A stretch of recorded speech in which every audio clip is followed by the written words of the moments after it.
Hi guys, how are you. आप सभी खैरियत से होंगे, मैं अल्लाह से उम्मीद करता हूँ। तो देखिए, नाइन्थ क्लास के अंदर सब्जेक्ट आपका बायोलॉजी और टॉपिक है केंद्रक के कार्य। कल हमने आपको केंद्रक पढ़ाया था और केंद्रक में उसकी खोज के बारे में, उसकी संरचना के बारे में पढ़ाया था।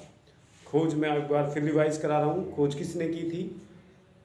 रॉबर्ट ब्राउन ने सन 1831 में की थी, ठीक है। और उसकी स्ट्रक्चर के बारे में भी हमने कल बता दिया था।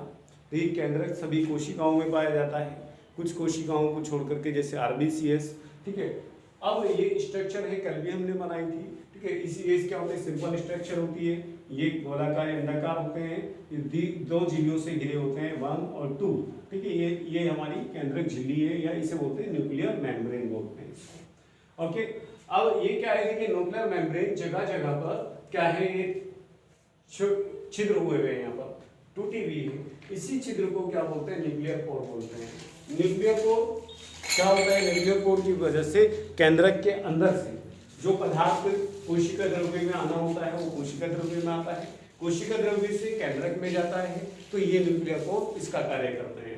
आगे देखिए, इसकी स्ट्रक्चर के नीचे यहाँ पर क्या है? धागे जैसी संरचना है, जिसे क्रोमेटिन जाल बोलते हैं, ठीक है। यही क्या करते हैं? गुणसूत्र का निर्माण करते हैं आगे जा करके। और यहाँ पर क्या है?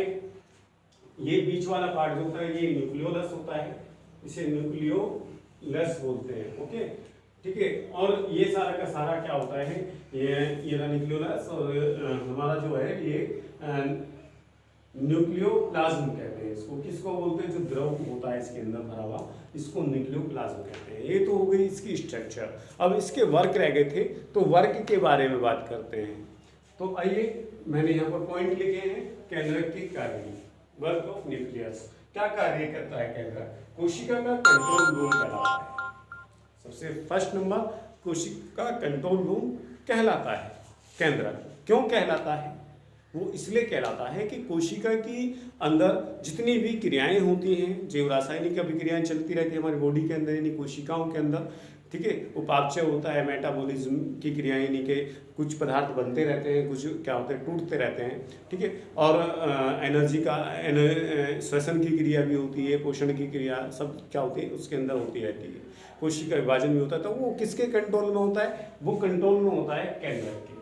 तो केंद्रक के कंट्रोल में होता है, तो उसे क्या बोलते हैं? हम कंट्रोल रूम बोलते हैं। जैसे कंप्यूटर में सीपीयू होता है, कंट्रोल यूनिट होती है, ठीक है। उसी तरीके से केंद्रक क्या होता है? कोशिका का कंट्रोलर होता है, सारी क्रियाओं को कंट्रोल में रखता है, इसलिए इसको कंट्रोल रूम कहते हैं। सेकेंड हमारा, केंद्रक में आनुवंशिक पदार्थ पाया जाता है। केंद्रक के अंदर क्या होता है? केंद्रक के अंदर देखिए, यहाँ पर न्यूक्लियोलस, इसके अंदर डीएनए पाया जाता है, और कुछ जीवधारियों में आरएनए भी पाया जाता है। तो ये डीएनए आरएनए क्या होते हैं? ये आनुवंशिक पदार्थ होते हैं। डीएनए बोले तो डीऑक्सीराइबोस न्यूक्लिक एसिड, ठीक है। ये क्या होते हैं? ये एक आनुवंशिक पदार्थ होता है। तो आनुवंशिक पदार्थ इसके अंदर होता है।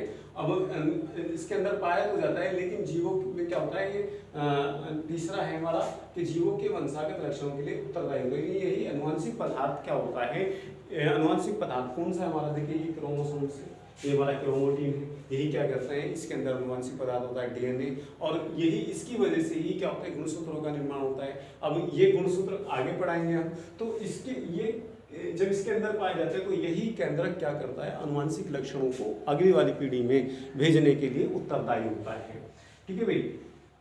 यानी कि जो जीवधारियों के वंशागत लक्षण हैं, जो पीढ़ी दर पीढ़ी चलते रहते हैं, ठीक है भाई, तो वो एक पीढ़ी से दूसरी पीढ़ी में, मान लीजिए जैसे क्या है, घोड़ा है, तो घोड़े का बच्चा क्या होगा? घोड़े जैसा होगा, ठीक है। कुत्ते का बच्चा कुत्ते जैसे ही होगा, ठीक है। आम का पौधा आम के ही पौधा होगा भाई, आम के पौधे पर आम ही लगेंगे, अमरूद के पौधे पर अमरूद लगेंगे।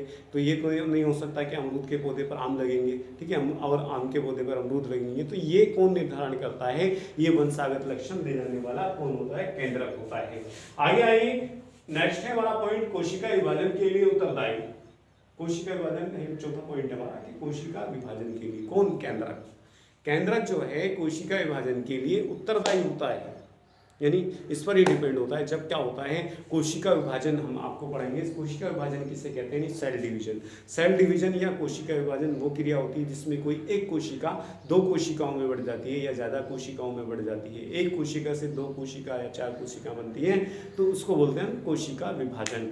कोशिका विभाजन कौन शुरू करता है, वो करता है हमारा केंद्रक। केंद्रक के द्वारा ही कोशिका विभाजन शुरू होता है, ठीक है भाई। और तो जिसकी वजह से क्या होता है कोशिका विभाजन की वजह से एक तो हम किसी भी जीवधारी की सेल्स के अंदर वृद्धि होगी। वही क्या होता है जब जन्म होता है तो एक सेल होती है और वही सेल के अंदर डेवलप होते होते क्या होती है वो 1 से 2, 2 से 4, 4 से 8, 8 से 16, 16 से 32, 32 64 इस तरीके से गुणज में क्या होता है ये डेवलपमेंट होता चली जाती है और बढ़ती चली जाती है। इससे क्या होगा कोशिका विभाजन से एक तो कोशिकाओं की संख्या में वृद्धि होगी, दूसरा क्या हो गया भार में वृद्धि होगी और साथ के साथ क्या होता है जनन, जो जीवों के अंदर जनन की क्रिया होती है यानी अपने जैसी संतान पैदा करने वाली वो भी क्या होती है कोशिका विभाजन की वजह से ही होती है, ठीक है भाई। तो ये आपका टॉपिक कंप्लीट हुआ केंद्रक का। अगर आप इसमें कोई बात समझ में नहीं आए तो आप मेरे से क्वेरी कर सकते हैं, कोई भी बात समझ में नहीं आए तो आप मालूम कर सकते हैं। ओके, आज के लिए इतना ही काफ़ी है, फिर मिलेंगे इंशाल्लाह, तब तक के लिए खुदा हाफिज़।